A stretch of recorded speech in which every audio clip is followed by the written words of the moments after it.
Get ready to dive into the comic book realm where heroes rise and villains take the helm. We're here to dissect the stories and the art. On source material, we tear the panels apart. What is going on, everybody? Welcome to a new episode of Source Material. It's going to be me, it's going to be Mark Radlich, and we're going to be discussing a new trilogy of episodes here, breaking down Lois Lane, Enemy of the People. And without hesitation, let's go ahead and get right into the discussion. Into the first four issues here of Lois Lane, Enemy of the People. This is written by Greg Rucka, Michael Perkins on art, Simon Boland on letters, and colors by Paul Mounts, Gabe Altabe, and Andy Troy on colors. So you picked this up at Ollie's, right? Yeah. No, this might not have been an Ollie's. This might have really? been... Yeah, no, this might have been a Books A Million. Oh, so okay. In fact, I can almost guarantee it was a Books A Million because, first of all, Ollie's, I mean, this came out, let's see. 2019. Yeah, but I'm saying... Oh, the trade probably came out in 2020, 21. The trade has to have been fairly new. Released November 24th, 2020. There you go. Okay. All right. Yeah, that's real quick. Yeah.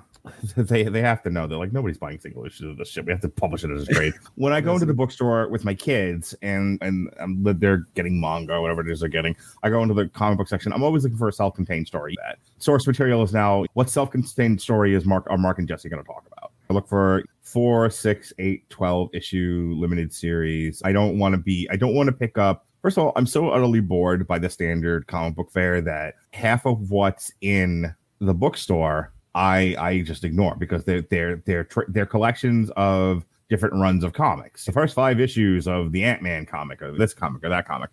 I don't want to have to do homework. I don't want to have to know what's going on in a particular comic book character's life to understand the book I read. I just want to read the book. I want to pick it up, read it, put it down, put it on my shelf, talk about it with you, never think about it again. So when I was flipping through, so that's why I buy a lot of independent stuff. So it's why I read a lot of Aftershock, or I read some of the other smaller publishing houses, Billionaire Island, shit like that. So one of my favorite things we ever talked about.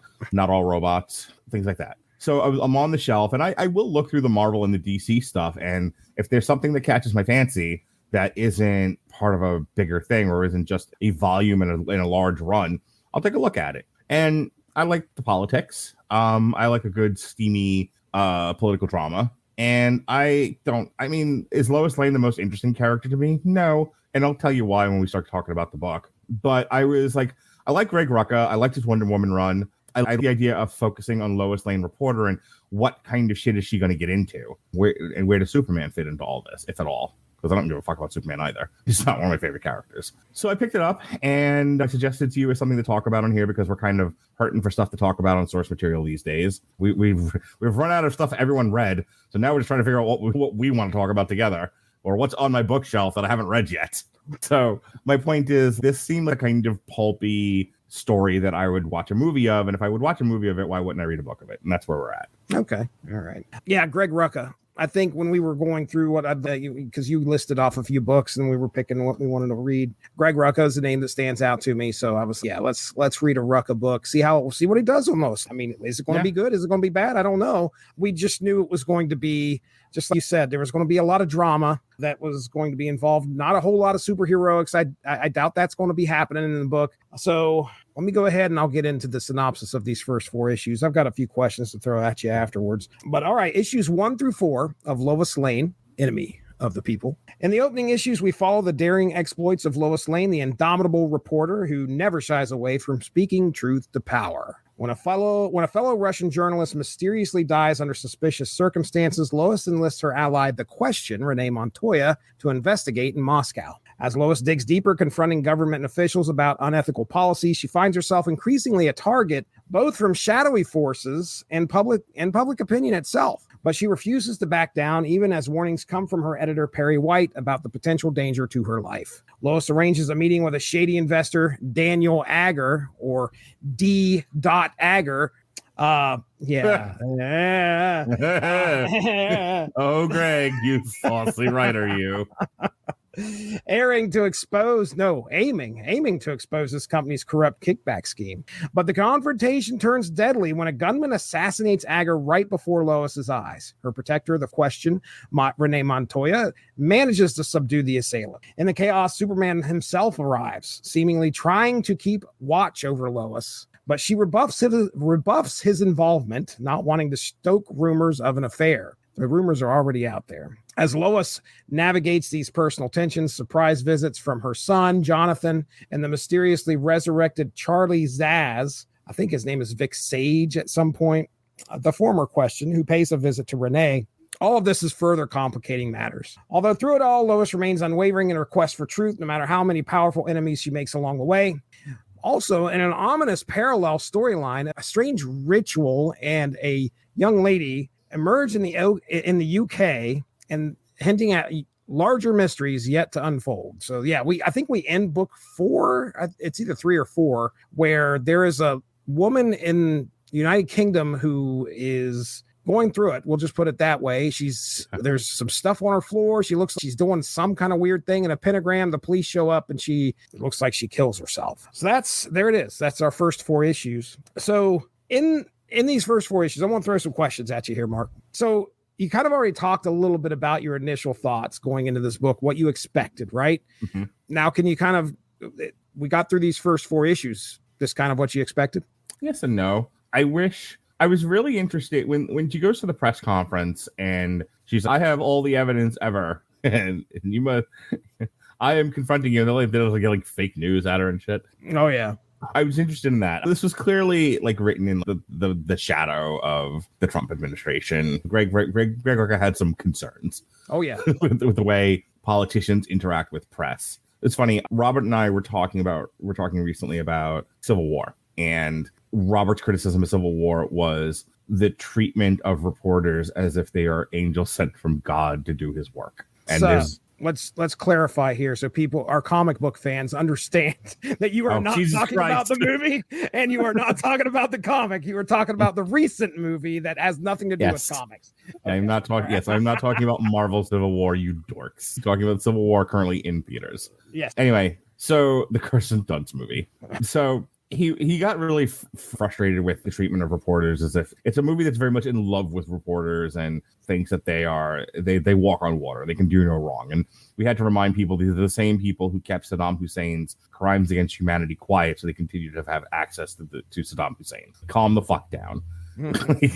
These are the same people who, one of them frequently made up quotes and wholesale stories, then got Jason Blair, and then got caught, and then wrote a book called, and this is my favorite bit of cognitive dissonance I've ever seen. This man breaks every rule of journalism, gets caught doing it, then writes a book blaming his bosses called Burning Down the Master's House. I remember that.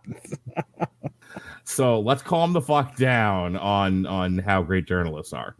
So I was interested in that element of it, and they kind of don't stay too long on it for whatever the reasons are. There's a lot going. It's a very busy book. There's a lot going on in it. So Rucka touches on things that I think are interesting, but then he just has to move on to something else. And then he very much wanted to write an espionage thriller, a James Patterson kind of a thing, and then had to be reminded that he works for DC Comics and this is for dumbbells. Yeah. Come on, Greg. This isn't. You're not writing Patriot games here, buddy. Yeah, you're writing funny books with. I understand your narrative, sir, but it isn't fitting with our narrative. So please, let's make sure we shove something in here. Right, 40-year-old fat bearded guys who play D&D are going to read this. Calm the fuck down. So, I wish he had stayed longer on that, because that was one of the more interesting things about the book. On the other hand, it's one of the things that I also was frustrated by, because again, Lois Lane gets treated. I'm just going to say this now because I've been hinting at it for the last 30 minutes and I want to finally talk about it. I don't love Lois Lane's characterization in this book. She's a little too perfect. Okay. Her biggest problems is that she has to abide by societal structures and rules of journalism. And I think my favorite thing about Lois Lane is she can't spell. Oh, yeah. That qualified as fallibility in her characterization. She can tell. She has Superman by the leash. He's very much, I don't want to piss you off, dear. He is very much afraid he's going to burn the fucking meatloaf and get slapped around by this dainty woman. Everyone she runs into, she is just too perfect. She is too confident. This woman, I'm surprised they didn't have, when they shot at Agar, I'm surprised they didn't have her stop the bullet with her teeth. But she can't spell, so isn't she cute? Isn't she imperfect? This genius devil-may-care reporter also thinks brutal is spelt with 2 O's. Sure. I'm not gonna say I dislike the story as a whole, but there's definitely parts of it where I'm just like, Yeah. She's this close to being a Mary Sue. As I was getting my questions together today, I knew that was going to be a criticism that you had about this book because I'll be so well. Oh, well, I knew the strong woman ain't need no man was going to come up. I knew I had a feeling that the fact that she was fairly infallible would come up as well. I have to agree with you on those points because she definitely is perfect to a fault. Although she does make some mistakes. I think a lot of what it is Rucka's trying to get across that this is the drive of Lois Lane. She knows so much. She can't disclose everything or she'll put a bunch of people in danger. Her sources need to be protected, blah, blah, blah. And then as we get later on in the series here, I think as we enter the third act here, we're going to find out that she may think of everything ahead of time, but then sometimes she isn't exactly as perfect as she thinks she is. And she makes a few mistakes. If you get your press credentials revoked, you're going to get fired. It reminds me of like a Bill O'Reilly interview with George W. Bush. And there was criticisms of Bill O'Reilly that he didn't press him. Did he ask George W. Bush tough questions? Sure. When George W. Bush, if he asked him, there wasn't going to be weapons of mass destruction in Iraq, and would you have gone anywhere or whatever? He asked him pointed tough questions, and George W. Bush said, look at me, and like, what's Bill O'Reilly supposed to do at that point? And that was kind of his thing. Is I understand the criticism, but like, what do you want me to do? Leap across the fucking chair? Right. There's not much you can do. Like, fucking like Bill O'Reilly's not going to grab President George W. Bush by the fucking by the scruff of his neck and be like, "Where's the trigger?" He's not going to do that. Right. So if part of your job is to be part of the press corps for the White House, and you are such an asshole, you are such an unprofessional bag of dicks that you get revoked, you get yourself tossed out of the press corps. You're going to get fired. Like, yeah, you're not going to be able to do anything at that point. I mean, walk in, Lois, you're just too tough. You're just, Lois, your dick is bigger than everybody in the DC universe. Big swinging dick, Lois Lane. It doesn't work that way. No problems with you. Yeah. And so, like I said, I don't want to criticize too much Greg Rucka, but I do think Greg Rucka is a little too in love with Lois Lane. Okay. All right. That's fair. Renee Montoya, the question, her sidekick, I guess you would say, in this book, her pal, yes. her partner in justice. What'd you think? I mean, it's Renee Montoya, the question. Did you have any opinion? I mean, if you're trying to fill out your character list with this is again a very street level starter kind of book. So you can't be throwing like Firestorm and Green Lantern in there. It's bad enough they have to find ways to write out Superman. If you start throwing in too many other weirdo characters, you're gonna have problems. It's gonna be why can't this be more easily solved with the characters you've got? So the question, I don't really know what her powers are, but I really don't. I don't think she. I mean, I could be wrong, but I don't think she has any. I think she can wear the mask, and she's just. But I don't know. Does the mask do anything? I don't think so. This isn't a big head situation. We aren't going back to Stanley Ipkiss or anything like this. I believe she puts the mask on. You just can't see her face, and she investigates, and she is a super spy, kind of. That's okay. My guess. Then she very much fits in with the motif of this book. Okay. And I agree. I mean, I would say a fair amount of DC writers look at the cast of characters, look at Renee Montoya and go, okay, she's a chick, she's Latino, she's a cop, she's gay, she checks a lot of boxes. Let's make her do some fun stuff. And then they gave her a superpower. They made her the question. Cool. Like, I don't really have a problem with it. I don't think it's super interesting, but I also don't have a major problem with it enough to be super critical. We did get what I felt was probably one of the first editorial notes maybe that you were kind of mentioning earlier, where the previous question showed up, Vic Sage or Charles Zaz or whatever his name is. I'll ask you just point blank. Did you know what the fuck was going on when he shows up and No. him and okay, all right. I'm going to tell you right now, there's some of this that I was kind of speed What reading the fuck? through. Right. Yeah, well, part of it was like I started at 6:00 tonight, or 6:30, and I wanted to make sure I had it. Yeah, fucking 2.5 hours. Yeah, so there was some stuff where I'm just like, I don't know what's happening, and Jesse will just have to cover for me. Fair enough. Well, yeah. The original question shows up and apparently had died. She talks, Renee, when she's sitting at the diner with him, says that, hey, you died in my arms. I watched you die. How are you still alive? So, yeah, there's that. All right. Last thing I'll bring up here, we'll talk about, I want to get your opinion on. You kind of already alluded to how Clark Kent seems very mild-mannered around Lois Lane, but what do you think of this relationship between her and Superman / Clark Kent? I don't have a major problem with it, if only because they've always written Superman as being overly enamored with Lois. I think the idea that he very much wants to keep her. I keep thinking of like his characterization in Injustice. He is madly in love with this woman, and he would have done anything to save her, and he's wrought with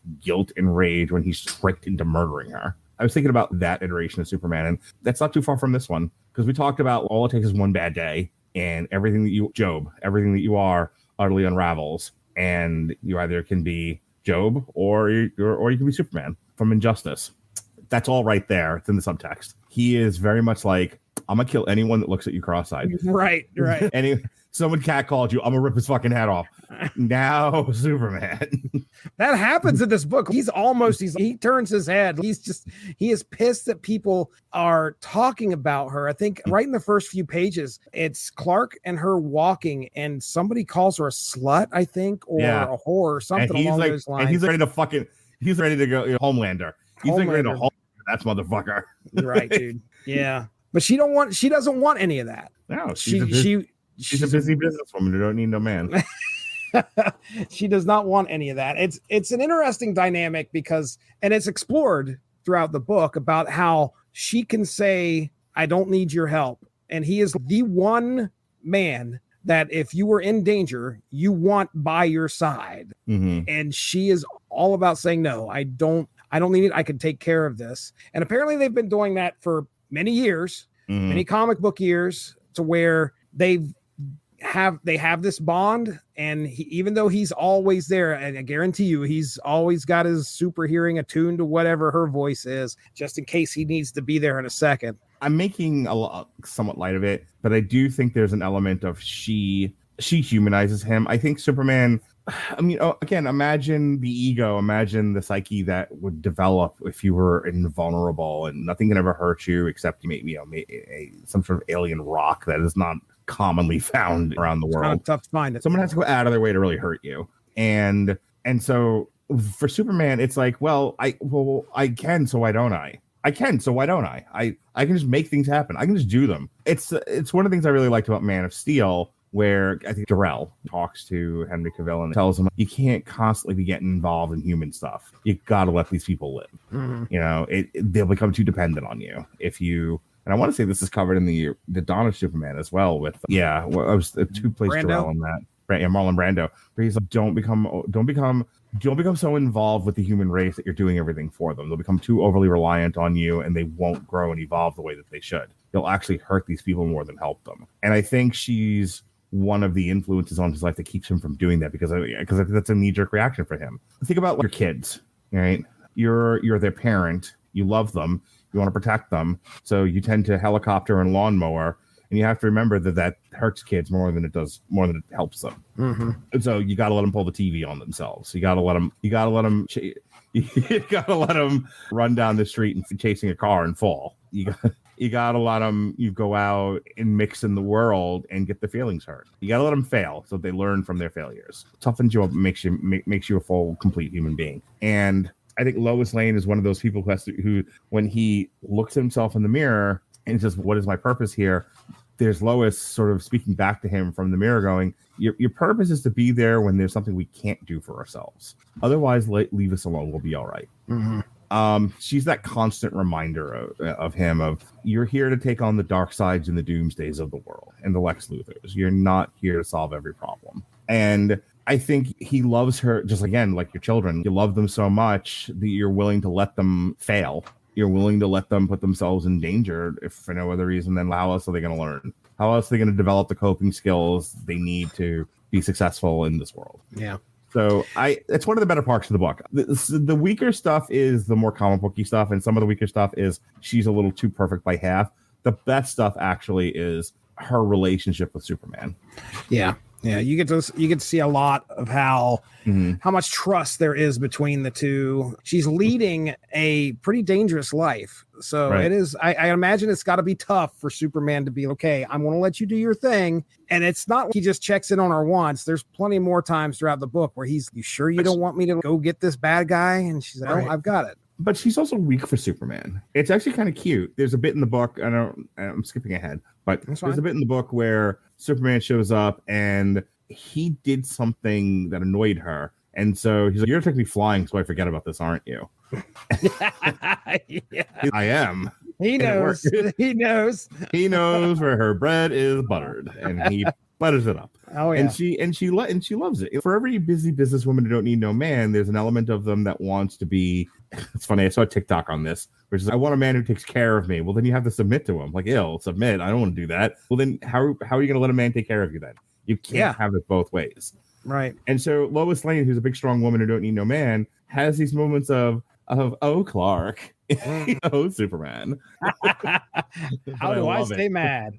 Yeah. Oh goodness. Just real quick, I did want to mention, and I thought it was interesting that they threw Jonathan in here, which is, I know you said you're kind of, it's tough if you just pick this up off the shelf and you don't know what's going on in DC continuity at the time. It's really kind of I just went head scratching. They have a son. He appears to be elder in age. And he's just like, "Well, I want to go join a team in the future." And I kind of remember that, though. I thought it was Supergirl and not him. So who gives a fuck? No, we're not retelling anything from the past. This is shit. This is either New 50. It's probably not even New 52 now. It's a completely different reality where they have a son and he's off. You're right. I think it was Supergirl who went forward to be with the Legion, but now it's a situation where their son is going to go and be with the Legion. So again, that whole thing to me, I didn't care about. Yeah, I was going to say, this is all DC continuity stuff. They had to kind of shoehorn it. I assume they did this because they got to at least let Lois address this. I'm sure that he shows up in a Legion book and they're like, "Well, why didn't he say goodbye to his family?" Well, I wanted to address that really quick. It's the only other thing that humanizes Lois Lane in the book. That she's just like, because she's a mom? Yeah, that she loves her son. He's of age where he gets to make these decisions, and he's half a Superman. So what's he gonna do? Tell him no? What? Right. Leave school? She knows what she knows what he is, but she's proud of him, and it's one of those things where the veneer of toughness goes away, and she just gets to be a woman. I think some of my struggle with Lois Lane is they make her a little too masculine. So when they actually woman her up a bit, when they actually feminize her just a touch, it's nice. It's a reminder that she's not just this hard as nails asshole character. Mm-hmm. Because no human being is one thing. Right. All right. Let's go ahead. We'll get into plugs here, man. I think we've discussed these first 4 issues. Check out my TikTok at Mark Radulich on TikTok, MarkRadulich. I'm also Mark-Hein76 on Instagram with Yvonne. Yvonne! Yvonne's on the Instagram. I'm Mark-Hein76 on Instagram. Jesse and I are part of a little something called the W2M Network, which is just me. Occasionally, Sean does a video game podcast, but Jesse's there too. Jesse's there talking about 90s comics with his good friends and the Undisputed Attitude, or Unspoken Issues, whatever they call themselves. Undisputed Attitude. That's right. We're the new tag team. So Jesse's got his content. I've got my stuff, and then Sean's stuff, and it's all part of W2M Network. Our landing page is W2Mnetwork.com. We got W2M Net on W2M Network on YouTube, W2M Network on Twitch. All of my stuff is usually at Mark Radulich on X, or Mark Radulich LCSW on Facebook. So heard it on the X.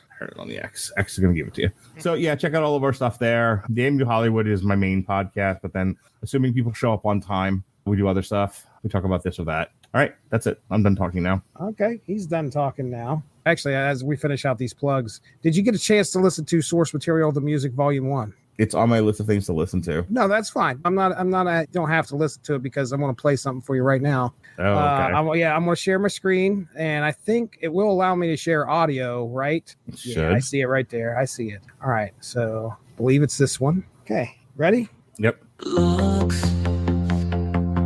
You wanna hear my plugs? Plugs. Here comes my plugs. I was told I needed to sing my plugs, so now I'm gonna sing my plugs. Y'all wanna hear my plugs? I'm gonna sing my plugs. I host a comic book podcast, a source material podcast. We talk comic stories on every show. You know you wanna listen.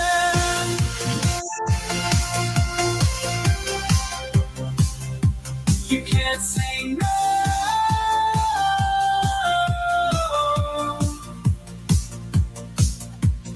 What? You wanna hear my plugs? Here comes my plugs. Inspired by you, Mark Radlich, by the way. You told me to do this. He said, why don't you sing your plugs one day? I was okay. Here we go.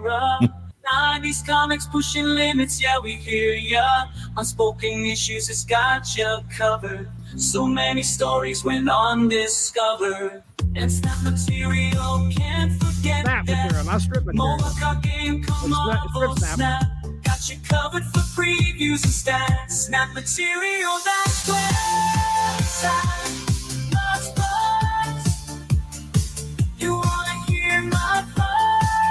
There you go, Mark Radlich. Now, the only reason I made you listen to that is because if you don't listen to Source Material, the Music Volume 1, at the very end, I forgot that I had one more song to play. And I was like, shit, I've got a whole thing that Mark told me to sing my plugs one time. That night before I went to bed, I created that song.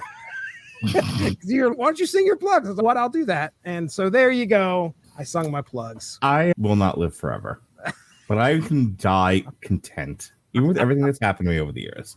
Okay. I can die content knowing that I have influenced you the way that I have. Oh, yes. Yes, absolutely. I have changed your life for the better, Your legacy lives on here in the Starcher household. That's for damn sure. Thanks for joining us. All of this would not be possible without W2Mnet.com, so make sure to seek them out for more podcasts. If you enjoyed what you heard today, please feel free to share, and we look forward to entertaining you again soon.